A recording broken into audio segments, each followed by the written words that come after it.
So, you've just touched down in Vietnam. But what actually happens before they let you in?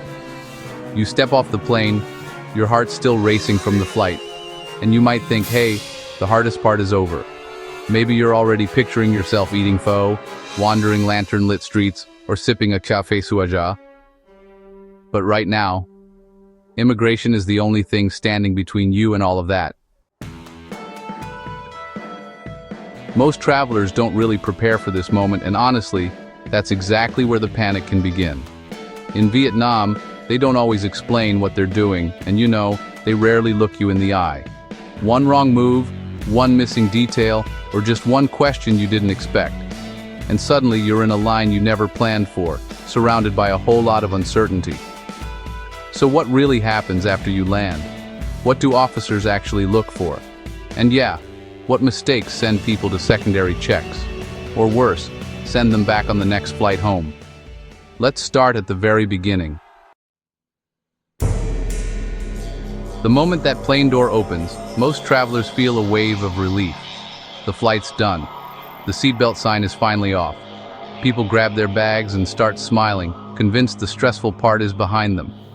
In their minds, Vietnam is already welcoming them in, but reality, well, it hits fast the second you step into the terminal. The signs look simple enough: immigration, passport control, arrows pointing you forward. Yet the atmosphere shifts almost instantly. The hallway feels a whole lot longer. The crowd slows down.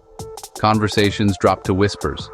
That calm confidence you had on the plane, it starts to fade, especially if this is your first time arriving in Vietnam.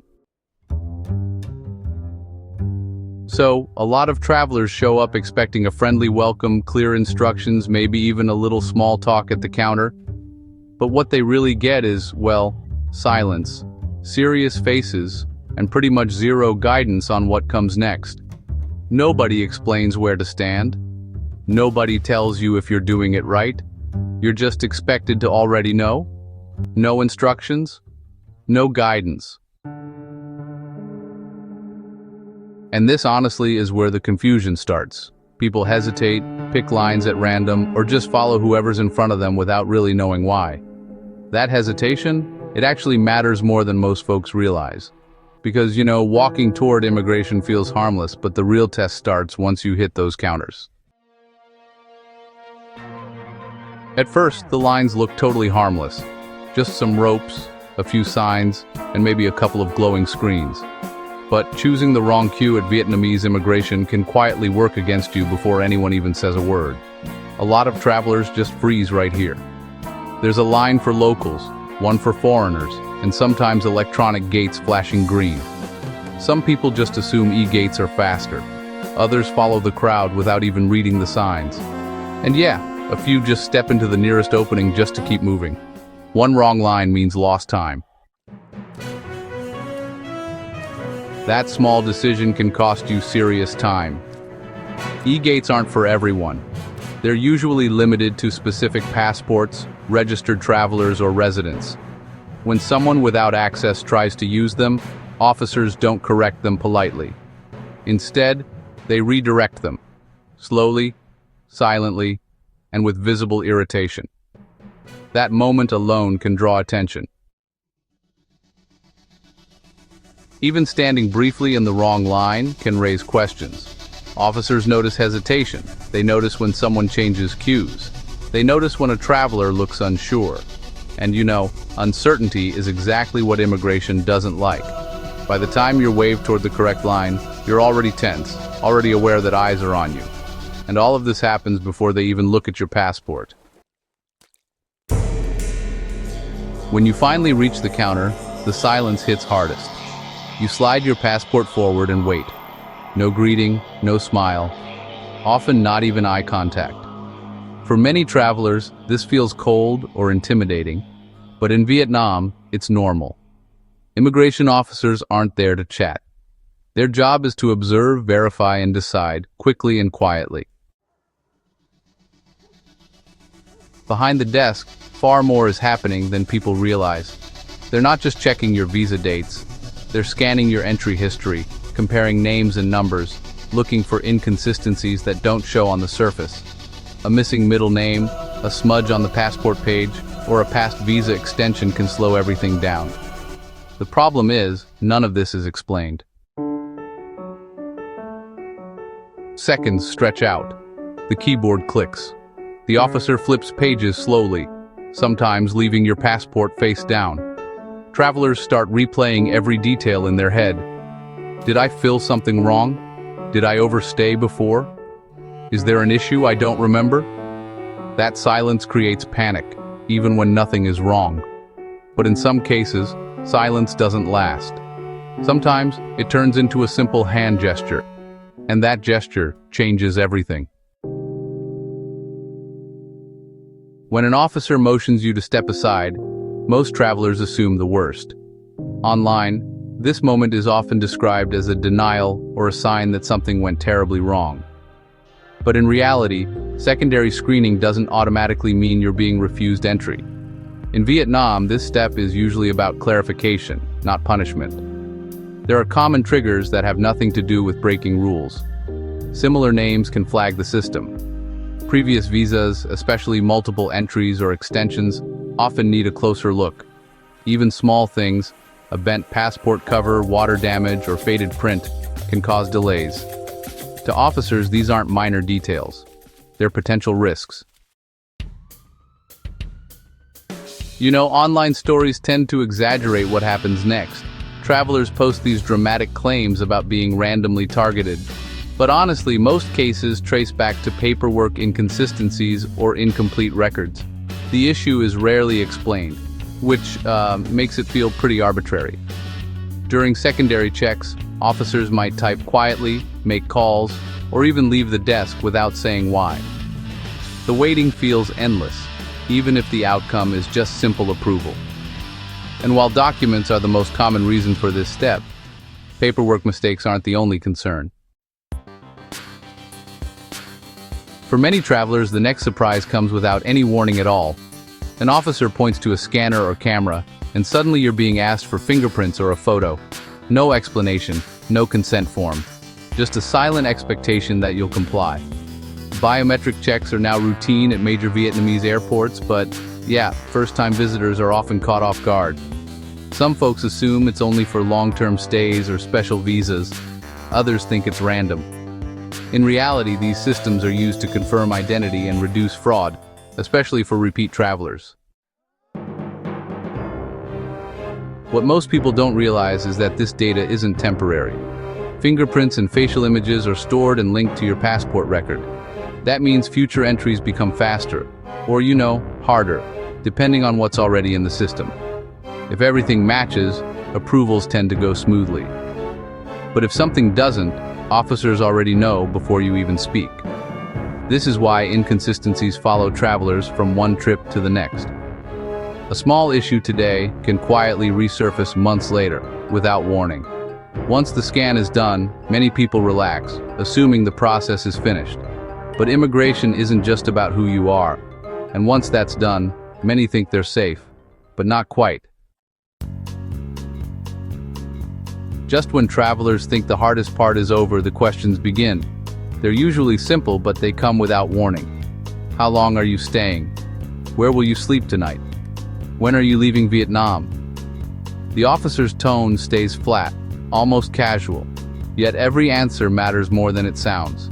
This is where many people stumble. Not because they're doing anything wrong, but because they didn't prepare. Saying "I'm not sure yet" feels honest, even reasonable. But to immigration, uncertainty creates doubt. Officers are trained to confirm intent, not possibilities. Vague answers slow the process and often trigger extra checks. Simple questions, but clear answers really do matter. Hotel bookings, onward tickets, and clear travel plans help more than most travelers realize. Even if no documents are requested, confidence in your answers signals preparedness. Hesitation does the opposite. What makes this moment uncomfortable is the lack of feedback. You don't know if your answers helped or hurt. The officer might type something, flip your passport closed, or simply stare at the screen. Even with perfect answers, approval isn't always instant, because delays don't always mean trouble. Even with perfect answers, delays still happen. No one really warns you about the waiting. At major airports like Tan Son Nhat or Noi Bai, immigration bottlenecks are normal, especially during peak arrival hours. Multiple flights land at once, counters fill up, and progress slows to a crawl. Some travelers move forward every few minutes. Others stand still, watching the same passport sit on the desk. This is where frustration sets in.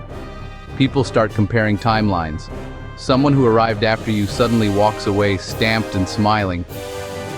Another traveler gets waved through in seconds. Meanwhile, you're still waiting, unsure if something's wrong or if this is just how it goes. Online, this fuels rumors. Stories spread about favoritism, targeting, or random delays.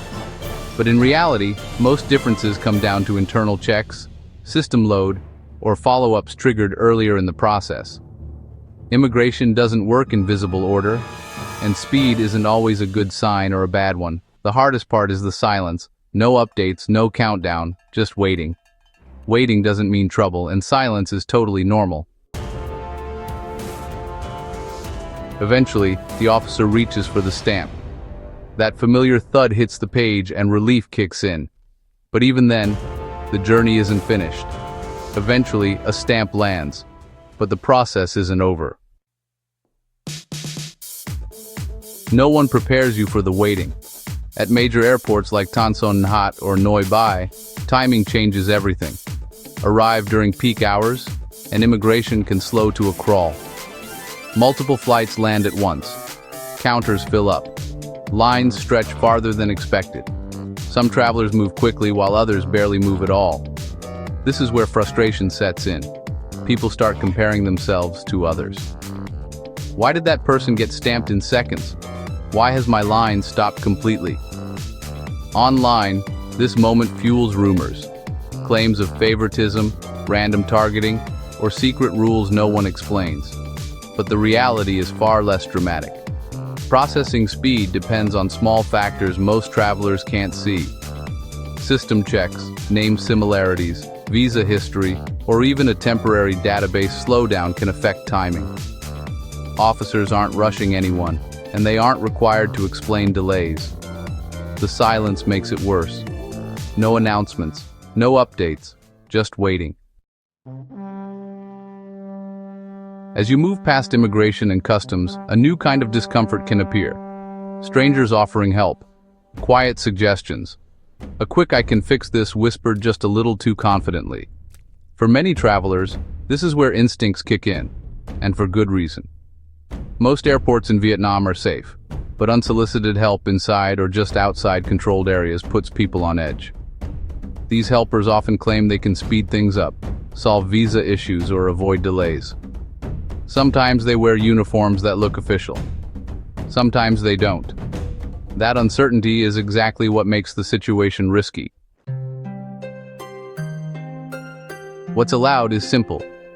Follow official signs, speak only to uniformed officers behind counters, and ask questions directly if you're unsure. What's risky is handing over your passport documents or cash to anyone who isn't clearly authorized, even if they sound confident or helpful. Many travelers later say nothing bad happened, which feeds online stories that these offers are harmless. But others report unnecessary fees, confusion, or complications that could have been avoided entirely. The danger isn't always obvious in the moment, because the biggest mistake doesn't usually happen at the counter. The biggest mistake happens after leaving the airport. Most travelers believe the risk ends once they're inside Vietnam, but the mistake that affects people the most often happens weeks later, when they leave. Overstays are widely misunderstood. Some assume a one-day delay doesn't matter. Others think paying a fine at the airport wipes the slate clean. In reality, Vietnam records every exit in detail, and those records follow you far longer than most people expect. Even short overstays are logged digitally. Your passport number, visa type, and exit date are stored and cross-checked during future entries. While officers may not mention it next time, the system remembers, and that memory can quietly slow approvals, trigger extra questions, or lead to unexpected secondary screening down the line. What surprises travelers most is that exit control isn't forgiving just because entry was easy. A smooth arrival doesn't cancel a messy departure. The opposite is often true. Many online stories focus on being denied entry, but far fewer talk about how small exit mistakes create long-term problems that only show up later. And this is where most travelers get it wrong. By the time travelers leave the airport, most realize the fear wasn't really about immigration. It was about not knowing what to expect. Vietnam's entry process feels intimidating because it's quiet, serious, and unforgiving of small mistakes. But almost every issue we've talked about comes down to preparation, not luck. Those who run into problems usually didn't break rules. They misunderstood them. A wrong assumption, a vague answer, a missed detail. That's often all it takes. What many don't realize is that Vietnam doesn't treat each visit as a fresh start. Entry records, exits, visas, and biometrics stay connected long after you leave. That's why one smooth arrival can make future trips easier, and one careless mistake can follow you back. If you want to avoid stress and land with confidence, preparation is everything. Check the details, plan smart, and take a moment to review the information in the description before your next trip.